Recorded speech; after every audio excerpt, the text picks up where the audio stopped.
NCERT new book से trigonometry chapter से example number 3 करेंगे। Consider triangle ACB right angled at C. देखो यहाँ पर इस क्वेश्चन में फिगर दे रखा है triangle ACB.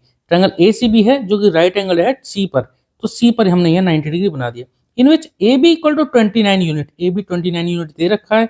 B C equal to 21 unit, तो बी सी 21 यूनिट दे रखा है।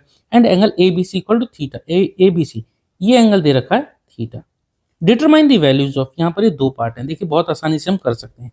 चलो पार्ट फर्स्ट हम इसको करेंगे। यहाँ पर देखो हमें कॉस थीटा और साइन थीटा इन दो चीज की जरूरत पड़ेगी, तभी उनका स्क्वायर करके हम प्लस कर सकते हैं। तो देखो सबसे पहले ना आपको ट्रिग्नोमेट्री की रेशियो पता होनी चाहिए।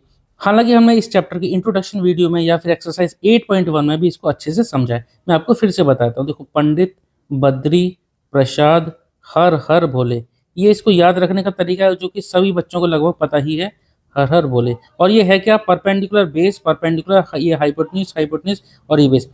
परपेंडिकुलर अपॉन हाइपोटेन्यूज क्या होता है, एक मिनट देखो, परपेंडिकुलर अपॉन हाइपोटेन्यूज इसको हम बोलते देते हैं साइन, और जो एंगल होगा वो इसके साथ लिखा जाएगा। बेस अपॉन हाइपोटेन्यूज इसको हम कॉस बोल देते हैं। परपेंडिकुलर अपॉन बेस इसको हम टैन बोल देते हैं। ऐसी अगर हम नीचे से ऊपर की तरफ पढ़ेंगे, नीचे से ऊपर यानी बेस अपॉन परपेंडिकुलर अगर हम पढ़ेंगे तो ये हो जाएगा कॉट। ऐसे यहाँ पर हाइपोटेन्यूज अपॉन बेस पढ़ेंगे ये हो जाएगा सेक। ऐसी हाइपोटेन्यूज अपॉन परपेंडिकुलर पढ़ेंगे तो ये हो जाएगा कोसेक। ठीक है, तो ये याद रखने का कुछ तरीका था।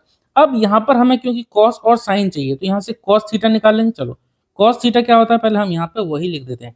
कॉस थीटा होता है देखो बेस अपॉन हाइपोटेन्यूज। ठीक है, बेस अपॉन हाइपोटेन्यूज। यहाँ पर इस फिगर में थीटा का है, थीटा ये है, यानी कि ये वाली साइड हो जाएगी हमारी बेस और हाइपोटेन्यूज होगा हमारा ये, यानी कि 21 अपॉन 29। ये आ गया हमारा कॉस थीटा की वैल्यू कितना, 21 अपॉन 29। ठीक है, अब जरा यहाँ से साइन थीटा भी निकाल लेते हैं। साइन थीटा कितना आएगा देखो, साइन थीटा हमारा होता है perpendicular upon hypotenuse, perpendicular upon hypotenuse. लेकिन यहाँ पर तो फिगर में परपेंडिकुलर दे ही नहीं रखा है, तब हमें यहाँ पाइथागोरस थ्योरम का यूज करके हाइपोटेन्यूज निकालना पड़ेगा।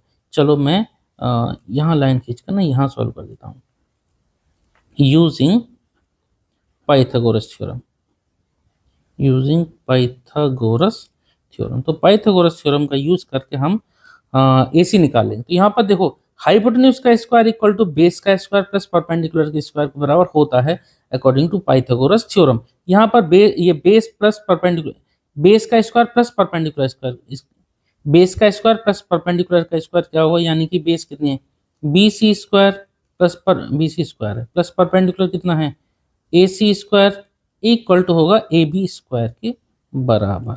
ठीक है, बी सी कितना दे रखा है 21, 21 का स्क्वायर प्लस ए सी कितना दे रखा है 29, 29 का स्क्वायर,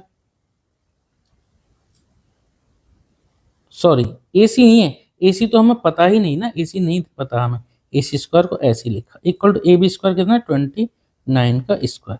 21 का स्क्वायर होता है 441 plus A C square equal to 29 का स्क्वायर होता है देखो आप एक बार कर लेना, इसका स्क्वायर होता है, निकाल लेते हैं एक बार, 29 इंटू 29 मल्टीप्लाई कर लेते हैं, जहाँ तक 841 होता है, लेकिन चेक कर लेते हैं। 9 9 जो 81, 8 करी 9 2 जो 18, 18 और 8 होगा 26 मल्टीप्लाई 2 इंटू 9, 2 9 जो 18, 1 करी 2 2 4 5, कितना आ जाएगा 1, 8 और 14 और 3 और 5, हाँ 841 ही होता है। ठीक है, चलो कंफर्म कर लिया हमने 841, तो यहाँ लिख देते हैं हम 841। ठीक है, अब ए सी स्क्वायर निकालना, तो ए सी स्क्वायर को यहीं रहने दिया, 441 को माइनस कर देंगे, 841 में से माइनस कर दिया हमने 441, आंसर कितना आ जाएगा 8, ये 400 आ जाएगा, 400 आ जाएगा। ठीक है, अब ए सी स्क्वायर की वैल्यू 400 है तो ए सी की वैल्यू कितनी आ जाएगी, रूट में लगा दो, इस पर रूट लगा दो, 400 पे कितना आ गया, 400 का रूट होता है 20,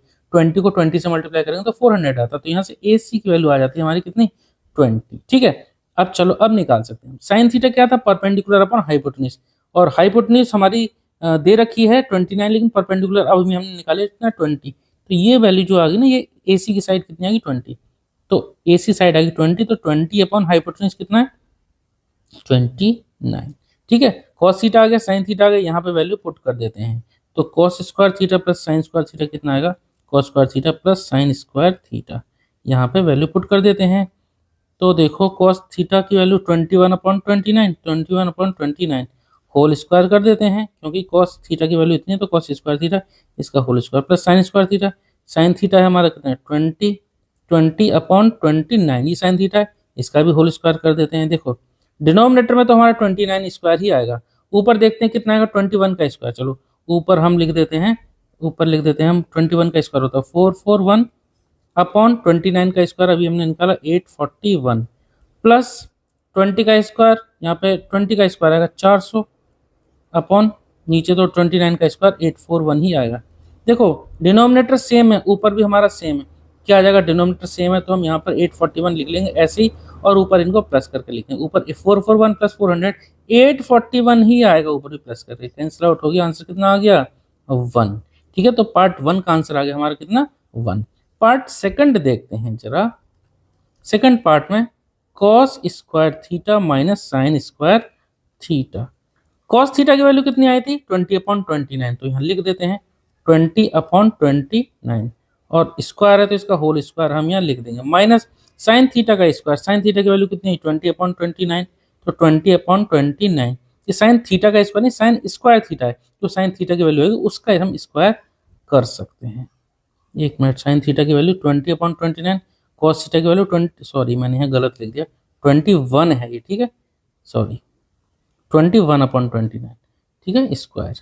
अब यहाँ 21 का स्क्वायर कितना होगा 441/29 का स्क्वायर 841 माइनस 20 का स्क्वायर 400/29 का स्क्वायर 841। ठीक है, अब देखो डिनोमिनेटर हमारा सेम इक्वल, तो डिनोमिनेटर सेम है तो हमने यहाँ लिख दिया 841 और ऊपर 441 में से 400 माइनस कर देंगे तो ये आ जाए कितना 41। ठीक है, डायरेक्ट आप माइनस कर सकते हैं, डिनोमिनेटर हमारा सेम है।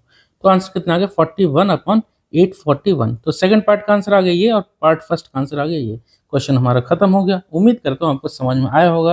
अगर आपको कोई डाउट है तो प्लीज़ आप कमेंट सेक्शन में जरूर पूछना। चलिए मिलते हैं नेक्स्ट वीडियो में जल्दी ही। Okay, thank you.